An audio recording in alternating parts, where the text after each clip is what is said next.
Andre, thank you so much for joining us on Eureka today. Today we're talking about one of the favorite South African brands, and that is Oros. In a nutshell, could you give us a little bit of history as to where it all started? Well, everybody thinks, Oros has been around for a short while or a long while, but can you believe it? He's actually been around for 111 years. Good gosh. So whilst he might appear to be quite young, and look at 111 years. And we've got a years. special guest. Thank you so much. Thank you, Ari. Oh, wow. Thank you. Excellent. We still get excited, and we're Absolutely. adults. Well, cheers. Cheers. To 111 years. Has the recipe changed over the years, Andre? Well, let me give you some insight and the background to Oros. In 1899, Charles Brooks, the founder of Oros, actually started a lemon juice company called the Brooks Company, started a factory in Salt River in Cape Town, and thought, I need to give my bowls team, who goes in and play, something to drink, something cold and refreshing. And he started with lemon and the lemon juice limos.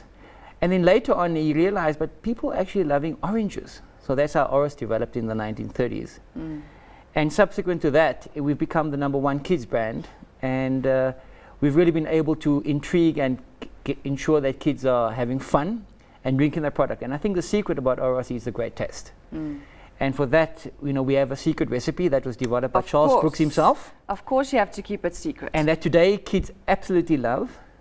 There's a lot of people out there that would love to get that recipe or love to copy it, but we keep that very hidden to our team even. And how do you keep it hidden, Andre? Well, our R&D head has the secret recipe, right, which he locks up in a safe. No, kidding. Which he keeps to himself, and I think every R&D person subsequently that comes after that hands the recipe down. It's like, right, handing the baton. And we ensure that we run that recipe through our factories. By and large, it stayed the same since 1930.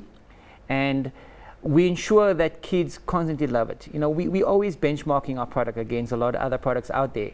You have a lot of carbonated juices, and you have a lot of juices out there. But I think Oros really tries to stay #1 in terms of refreshment and taste.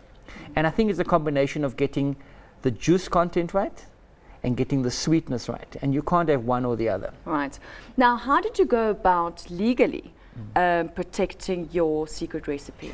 I think, testament to the people. We actually were looking through some data the other day. The original trademarks of Oros were written on a page.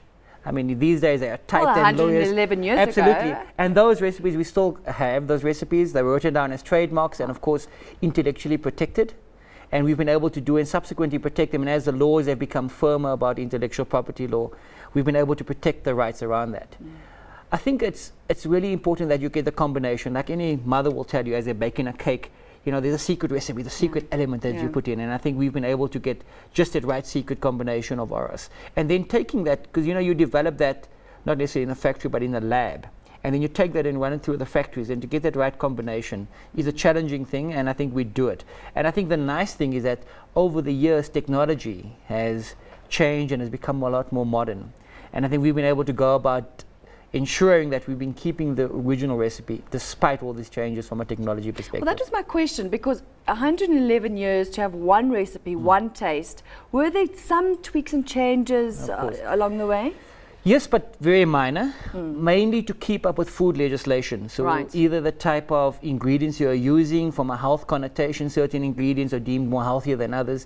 And we want to make sure, as a #1 kiddies product, that we are doing and having products that are tested, that are researched, that are absolutely safe with kids. And I think to be responsible. Absolutely. One of the things about being around for such a long time is that legislation changes, ingredients changes, you get better ingredients. We've always had healthy ingredients in our product, but as we found out and as researchers have gone to do more healthier alternatives, we've been able to take some of those and adapt it to the Oros recipe, however, without losing his great taste. And I think that's the secret to 111 years.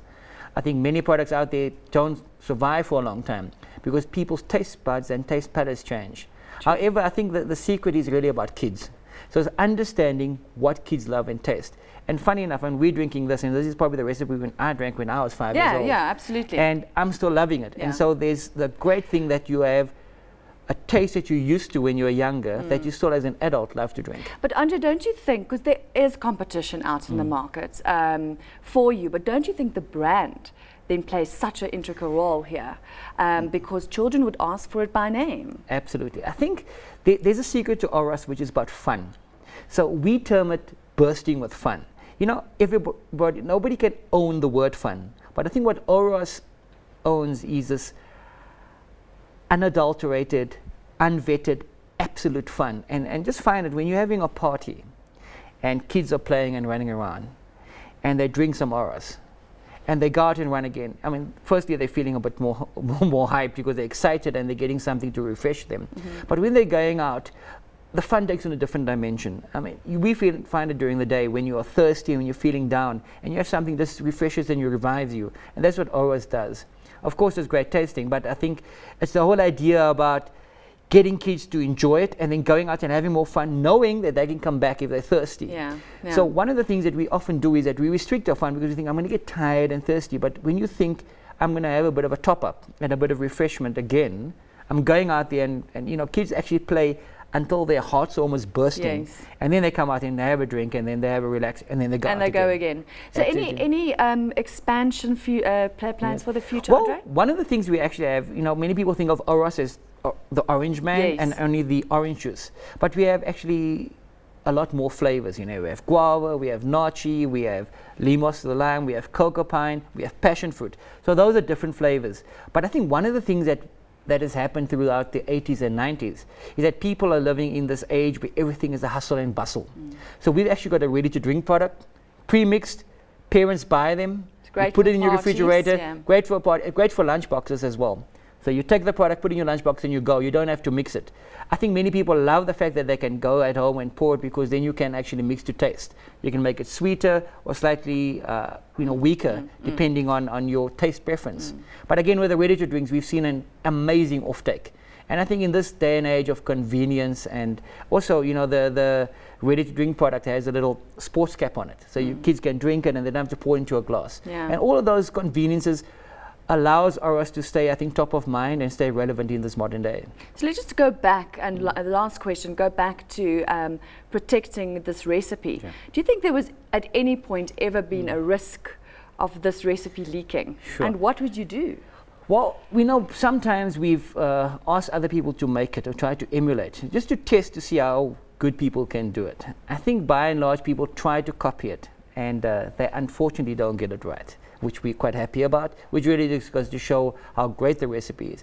But it's a combination of elements that you're mixing. And, you know, Oros as a brand has been around for quite a while, you know, starting in Cape Town, then of course has moved to Durban, Joburg, and we have factories all over the place. So as we are making it in different locations, I think that recipe, it's harder and harder to protect. To protect, yeah. Absolutely. But I think in these days, in modern days of when we send recipes, we have it encrypted, we have passwords, all these wonderful elements, and we do try to keep it safe. Andre, thank you so much for joining us on Eureka today. Thank you very much. Thank you. And Oros, Ori, Yes, the Oros man. Sure. Cheers.